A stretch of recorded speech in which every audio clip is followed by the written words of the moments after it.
तरह से राजा बड़े अधीर हैं। रानी कहने लगी पिया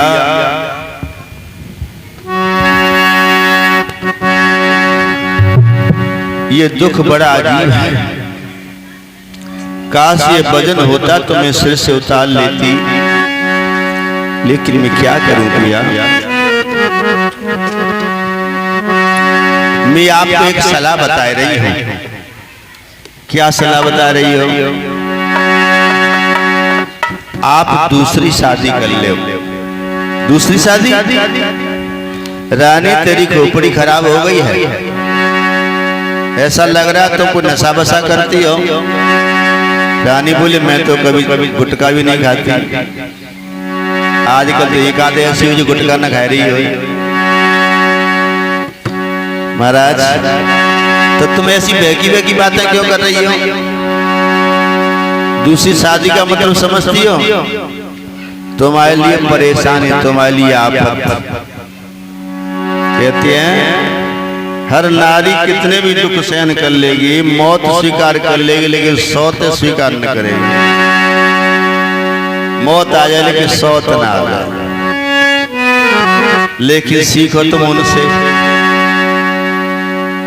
एक के 4 और 4 के 40, एक के 4 हैं। मौसी की, बुआ की, फूफी की सब कर लेंगे, एक ही का ये वाले 40 कर ले पैदा।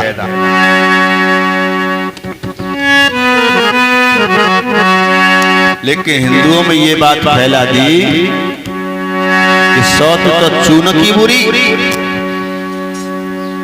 अब एक अकेली और एक अकेली एक ही पैदा कर रही, उधर है कि 40 पैदा। तो बताओ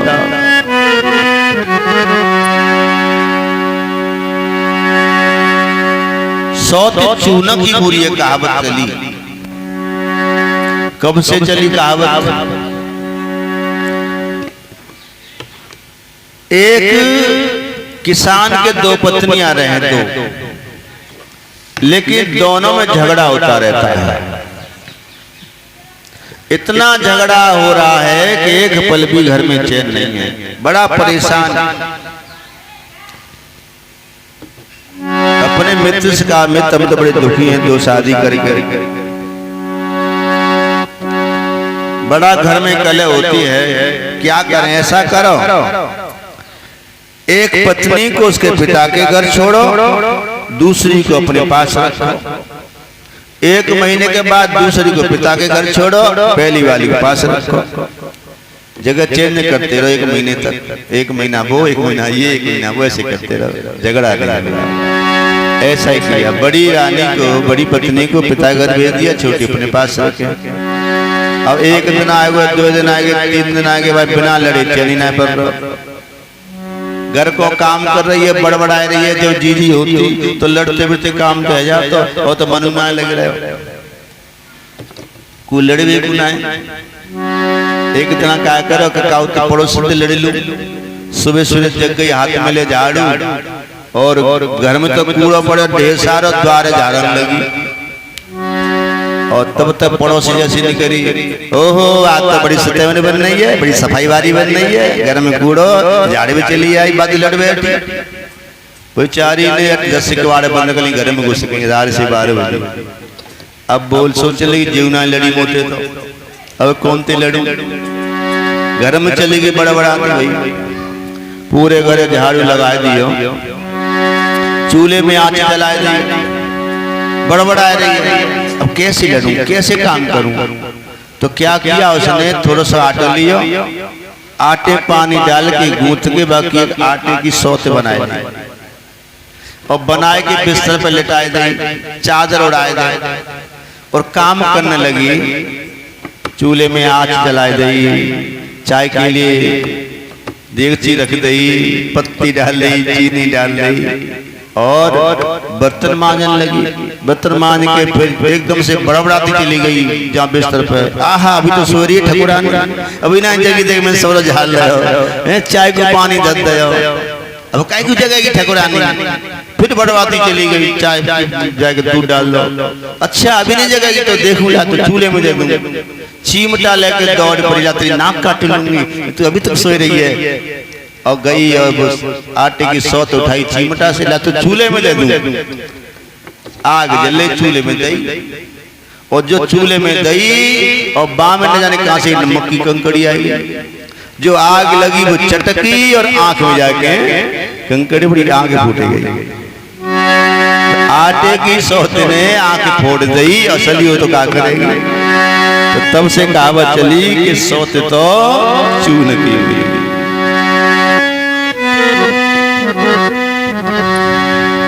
यही राजा समझा रहे रानी, दूसरी रानी दूसरी का मतलब है तुम्हारे लिए संकट परेशानी आपदा।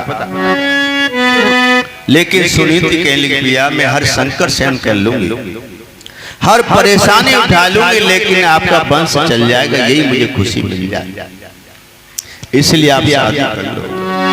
राजा दरबार में आए, मंत्री से कहा मंत्री आज हमारी बड़ी आज रानी ने हमें रात में सोने नहीं दिया, वो कह रही है कि आप शादी कर लो।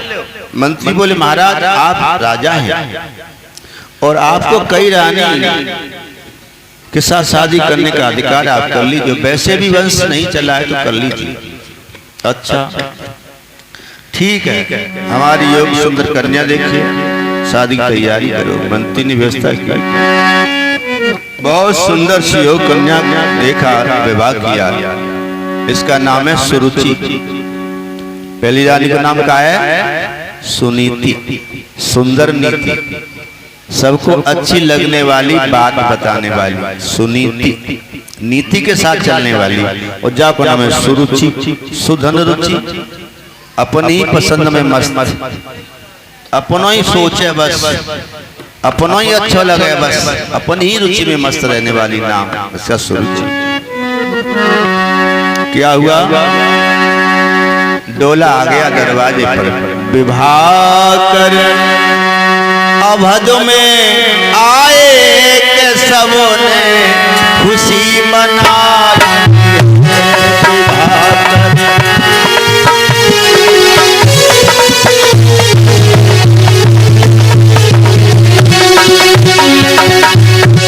बड़ी खुशी है, सबसे ज्यादा खुशी तो महाराज की रानी सुनीति को है। विवाह कर अवध में लाए कि सबने खुशी मनाई है। सुनीति नारी थी पहले आई, अब सुरुचि आई है।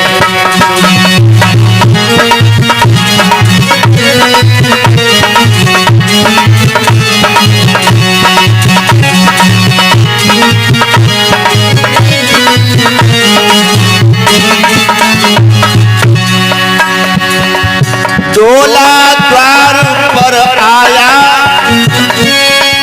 सुनीति बड़ी प्रसन्न है और आरती की थाली सजा करके छोटी बहन सुरुचि का स्वागत करने के लिए आई। डोला द्वार पर आया सुनीति हर्षाई है। थाली आरती लेकर स्वागत करने आई है।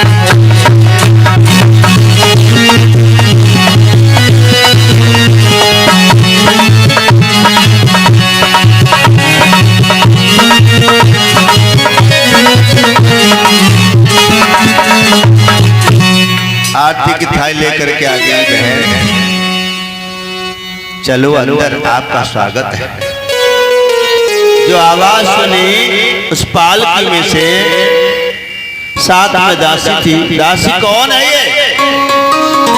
दासी कहने लगी महारानी ये आपकी बड़ी बहन है। बड़ी बहन? हाँ, महाराज की बड़ी रानी। हाँ एकदम से जल गई। आंखों में लोग कतरे आ गए, क्रोध की ज्वाला झलक उठी। बुलाओ महाराज को। उत्तानपाद आए, रानी क्या बात है महाराज, जब तुम्हारे पहले रानी थी तो तुम मेरी शादी क्यों करके लाए? इसलिए कान खोल के सुन लो महाराज, जिस तरह एक म्यान में दो तलवार नहीं रह सकती, एक जंगल में दो शेर नहीं रह सकते, उसी तरह से मेरा निर्वाह इसके साथ नहीं हो सकता। इसीलिए या तो मेरा डोला मेरे पिताजी के पास भेज दीजिए, मैं नहीं रहूंगी, या फिर मेरी सौत को इन महलों से अलग कर दीजिए। राजा उत्तानपाद बोले, रानी अभी तुम आई हो, महलों में प्रवेश भी नहीं किया आपने, और बड़ी रानी को तुम देश निकाला दिलवा रही हो, लोग क्या कहेंगे? इसलिए कुछ दिन साथ में रह लो, हम व्यवस्था करें। नहीं, एक पल भी मैं साथ में नहीं रहूंगी। पालिक से कदम नीचे नहीं रखा। राजा सिर को पकड़ के बैठ गए। अरे सुनीति तब देखने लगे, मैंने कितना समझाया तुम्हें, तुम्हारी बात समझ में नहीं आई, आज तुम्हारे लिए कांटे। सुनीति की आंखों में आंसू है। पैर पकड़ लिए, बहना ऐसे न बोलो, वापस न जाओ। पैर चरणों में सर रख दिया, पैर पकड़ी दोनों हाथ से। उस सुनीति ने एक लात मारी, बेचारी धराम से दूर जाके गिर पड़ी। तुमने लात मार दी, कोई बात नहीं, मेरा भाग्य लात खाने लायक ही, लेकिन बहना तुम महलों में चलो। आज राजा भी कुछ नहीं बोल पाए। ठीक, मैं महलों को छोड़ देती हूँ, अलग रहूंगी। आज बड़ी रानी को अलग कर दिया गया, छोटी रानी महलों में रहने लगी। धीरे धीरे धीरे धीरे समय व्यतीत हुआ। अब तो राजा भी नहीं मिलने जाते, राजा पर भी बड़ी पाबंदी है। सुखदेव कहने लगे, राजा को दुखिया को धीरे धीरे 6 महीने हो गए, पिया की सूरत नहीं देखी। एक पतिव्रता नारी भूखी रह सकती है, प्यासी रह सकती है, लेकिन अपने पिया से दूर नहीं रह सकती। दुखी हो गई, सोचने लगी इसे तो अच्छा है मैं अपने प्राण दे दूं। आधी रात का समय, वो जंगल में प्राण देने के लिए निकल पड़ी। जंगल में जा रही, आंखों में आंसू है, बार बार पिया को याद किया। वो क्षमा कर दियो नाथ, मुझसे ये दुख देखा नहीं जा रहा है, आपकी जुदाई, अब मैं संसार में नहीं रहूंगी। चली है जंगल में, रोती जा रही है, नाथ मोए याद पिया तेरी आ रही है, मैं तो जा रही हूँ।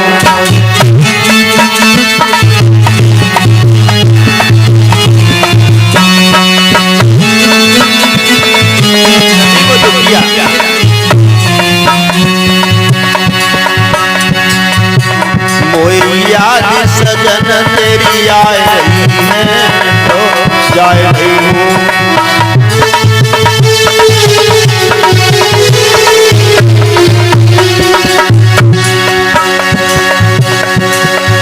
तू जो जन्म पिया में धरूंगी,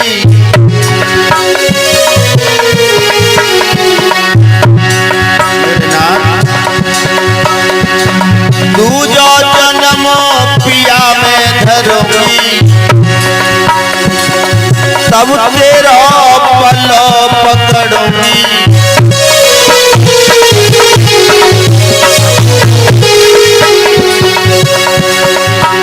आज दुखिया प्राण कमाई रही है, गाय रही कोई याद पिया तेरी आ रही है, गाय रही।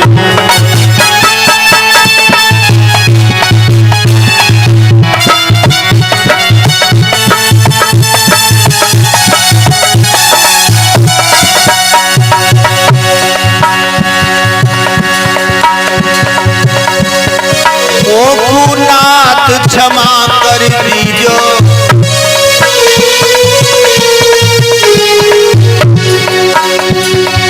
भूल भई माफ कर दीजो।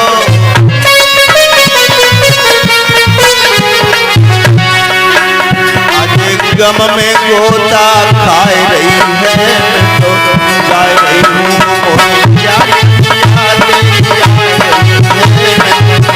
जाए रही हूँ।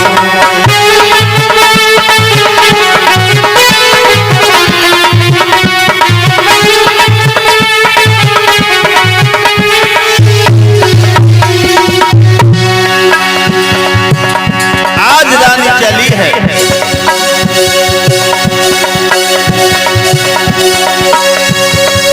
को दुख मरने पास में को मेरी जीवन बेटा और रोए रोए दुखिया आज जंगल में प्राण देवे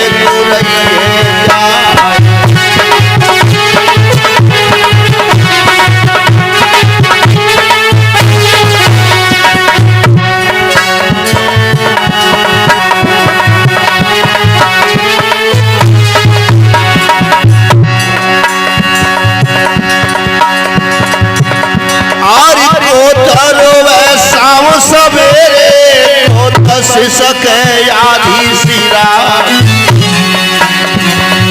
वो तो रोवे हाय पकड़ वो तो रोए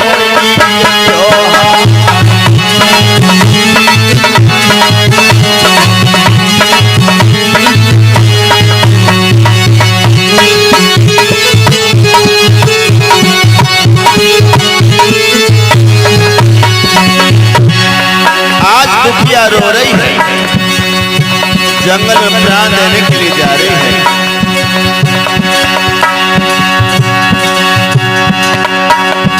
और मैया रोवे शाम सवेरे दुखिया सिसक आधी सिरा,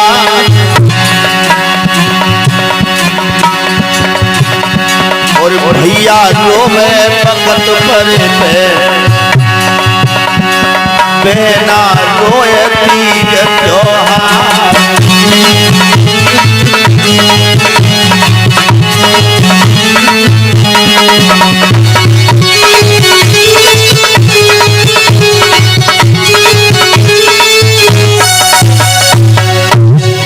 सुखदेव समझा रहे राजन, आज वो दुखिया सुनीति जंगल में प्राण देने के लिए जा रही है।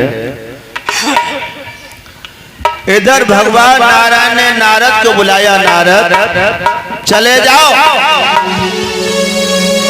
जिस रानी के जिस मैया की कोख से मेरा भक्त पैदा होगा, आज वो रानी प्राण देने के लिए जा रही है, जाओ।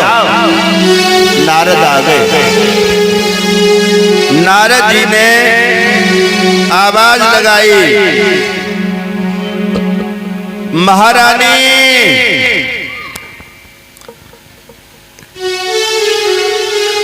आवाज लगाई तो एकदम से पलट कर देखा एक महात्मा आवाज लगा रहे हैं। नारद जी बोले ठहर जाओ, इतनी रात में कहां जा रही हो? रानी बोली महाराज एक बात बताओ, मैं जहां जा रही हूं लेकिन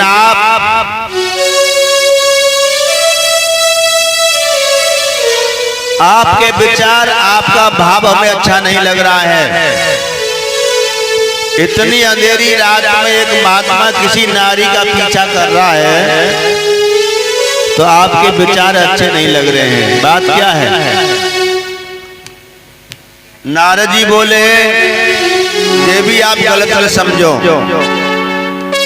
हम ये भी जानते हैं कि तुम कौन हो और क्यों प्राण देने के लिए जा रही हो। नारद जी ने बताया कि तुम उत्तानपाद की प्रिय रानी सुनीति हो, तुम्हारे कोई संतान नहीं है और पति का भी तुम्हें संग नहीं मिल रहा, इसलिए तुम प्राण देने के लिए जा रही हो। सुनीति समझ गई ये कोई श्रेष्ठ संत है, आप कौन है महाराज? नारद जी बोले हमें लोग नारद कहते हैं, इसीलिए हम कह रहे हैं तुम लौट जाओ और सुनो, हम तुम्हें वचन दे रहे हैं तुम्हारे संतान होगी, संतान नहीं बेटा होगा, जाओ। सुनीति बोली हमें ये लग रही है कि संत भी झूठ बोल लेते हैं, मेरे कोई संतान नहीं है और 6 महीना हो गए मैंने पिया की सूरत तक नहीं देखी है, आप मेरे संतान हो जाएगी, कैसे यकीन करूं? महात्मा बोले जो लोग संतों की बात पे भरोसा नहीं करते वो लोग मूर्ख होते हैं।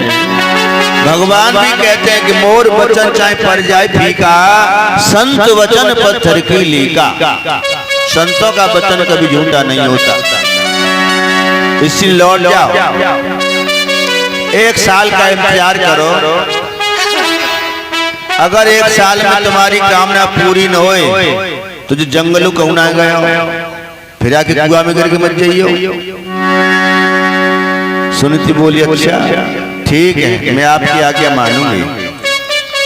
लौटी, कहा कि ले हम तुम्हें एक मंत्र दिए देते हैं, इस मंत्र का नित्य प्रति जाप करना और आयुर्वेद की औषधियां बताई, इसका रानी तुम नित्य प्रति सेवन करना। मैंने कल औषधि बताई थी, जिनके जीवन में बांझपन है वो औषधि तैयार करके सेवन करें, ग्रहण करें तो भगवान की कृपा हो सकती है। आयुर्वेद में हर बीमारी का इलाज है।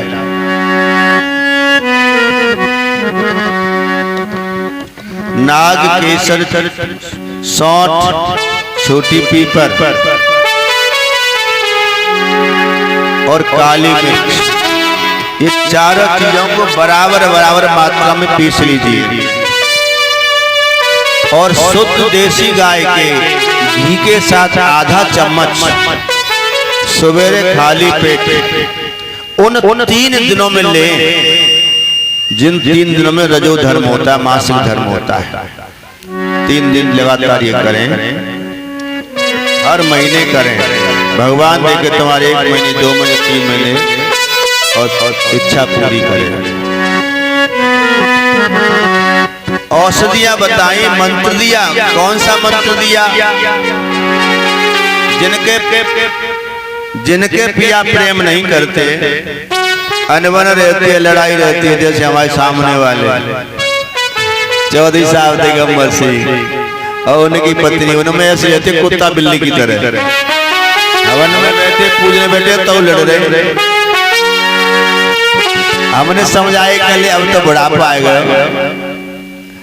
भाई, जवानी में तो सभी प्रेम करते हैं, जवान होते हैं ना, लेकिन असली प्रेम नारी का, पत्नी का असली प्रेम तो बुढ़ापे में दिखता है।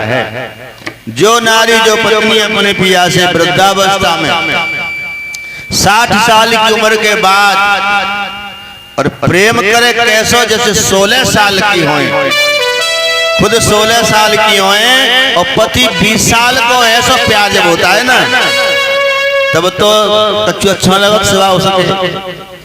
ऐसा प्यार करे 60 साल की उम्र में तो वो सच्ची पतिव्रता है, सच्ची। इसीलिए अगर तुम पति धर्म पाना चाहते हो तो अपने पति को इस उम्र में साथ देना बहुत जरूरी है। इस उम्र में कोई साथ नहीं देता, केवल पत्नी ही साथ देती है, पत्नी को साथ देना चाहिए।